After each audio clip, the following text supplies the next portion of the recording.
ఇది కేవలం సమాచారంగా మాత్రమే భావించండి. వైద్య నిపుణులను సంప్రదించండి. ఇప్పుడు నేను కామన్గా వచ్చే కొన్ని సిమ్టమ్స్ గురించి చెప్తానండి. ఉదాహరణకి స్ట్రెస్లో ఉన్నప్పుడు లేదు, ఒక్కో సందర్భంలో మనం పళ్ళు బాగా బిగపడతాం, గ్రైండింగ్ ఆఫ్ టీత్ బాగా, అది దేనికి సంకేతం? ఫస్ట్ ఆఫ్ ఆల్ దాన్ని మీరు ఎలా అడ్రస్ చేస్తారు?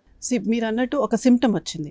జనరల్గా ఏంటంటే మనకు కొన్ని ఎయిల్మెంట్స్ ఫ్రమ్ అనే ఒక రూబ్రిక్ తీసుకుంటాం అనమాట. ఇందులో ఏంటంటే after certain situation or certain incident ఒక మనిషిలో ఒకలాంటి సబ్ కాన్షియస్ లెవెల్లో ఒక టైప్ ఆఫ్ ఫియర్ కానీ, ఫోబియా కానీ, భయం కానీ మళ్ళీ అట్లాంటిది రికర్ అవుతుందేమో అనే సబ్ కాన్షియస్ లెవెల్లో వాళ్ళు ఫిక్స్ అయిపోతారనమాట. సో ఎనీ సచ్ సిచ్యువేషన్ ఇది ట్రిగర్ అవుతుందేమో. For example mother and father మామూలుగా ఇంట్లో పేరెంట్స్ మాట్లాడుకుంటూ ఉంటారు, but we never know when it becomes adverse and when they start quarreling or fighting.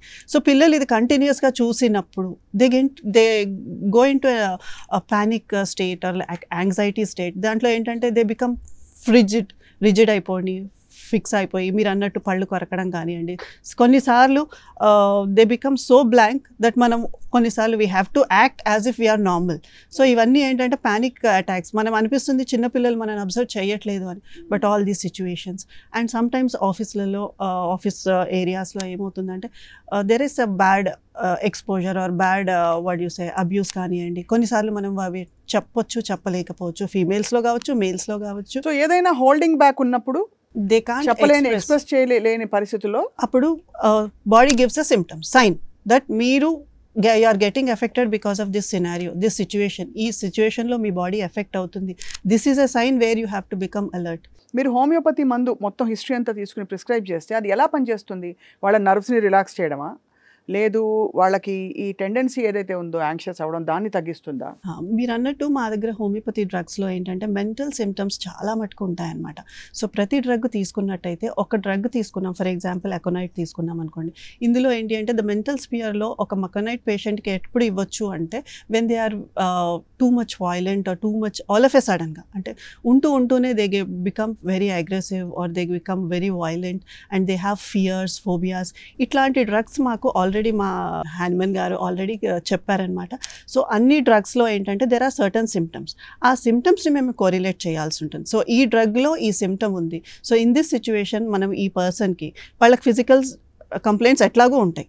డెఫినెట్గా ఏమవుతుందంటే మెంటల్ సిమ్టమ్స్ ఉన్నప్పుడు when they are disturbed mentally on a mental stage, in future complications లాగా body give up చేస్తుంది. మీరు అన్నట్టు ఆ rigid symptoms కానీ and freeze అయిపోవడం అట్లాంటి సిమ్టమ్స్ వచ్చినప్పుడు we have to definitely give them a medicine which is more in a potentized form. మీకు తెలిసి ఉంటుంది homeopathy medicines are very very minute doses. The dilutions కానివ్వండి, పొటెంటైజేషన్ ఎట్లా ఉంటుందంటే the drug element is very very minimal which will go and just stimulate the system. Correct. So a stimulation undanukondi body will start reacting, yes I have to react to this situation in a positive way. అది so అట్లా దాన్ని stimulation చేసినప్పుడు డెఫినెట్గా దాన్ని ఒక overcome, but everything will take time అండి. అది మనం ఎప్పుడైనా ఏదైనా బ్యాడ్ ఈవెంట్లో, ఫర్ ఎగ్జాంపుల్ ఐ హ్యావ్ నాకు there is a loss, somebody expired who is very close to me, who is very best, one of my best friend అనుకోవచ్చు. So వాళ్ళతో share చేసుకునే స్పియర్ ఏదైతే ఉంటుందో, స్పేస్ ఏదైతే ఉంటుందో దాన్ని కాంపెన్సేట్ చేసుకోవడానికి నాకు కొద్దిగా టైం పడుతుంది. దాన్ని పోస్ట్ ట్రామాటిక్ స్ట్రెస్ డిజార్డర్ అంటాం.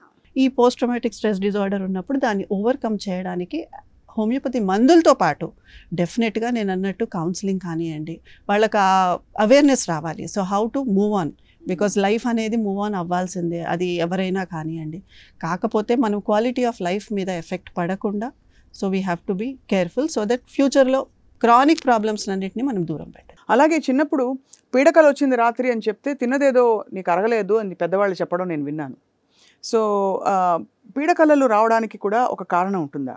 సబ్ కాన్షియస్ మైండ్, మన సబ్ కాన్షియస్ మైండ్ ఏదైతే ఉంటుందో పడుకున్నప్పుడు అది జనరల్గా మనకు రిలాక్స్డ్ స్టేట్లో గాఢ నిద్రలోకి పోతే జనరల్గా డ్రీమ్స్ కానీ ఈ డిస్టర్బెన్సెస్ ఉండవు అనమాట.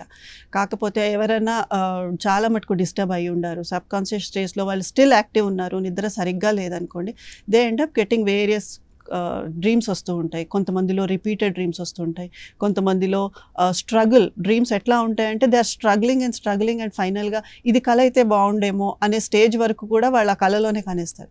కొంతమందిలో డ్రీమ్స్ కంటిన్యూ అవుతాయి, కొంతమందిలో డ్రీమ్స్ యొక్క నిజ జీవితంలో కోరిలేట్ చేసుకుంటారు. నేను ఇలాంటి డ్రీమ్ సిచ్యువేషన్ చూసినట్టున్నాను, దీని క్లేరోయన్స్ అంటారు. So this is all sub conscious mind యొక్క స్ట్రెస్ అని చెప్పొచ్చు.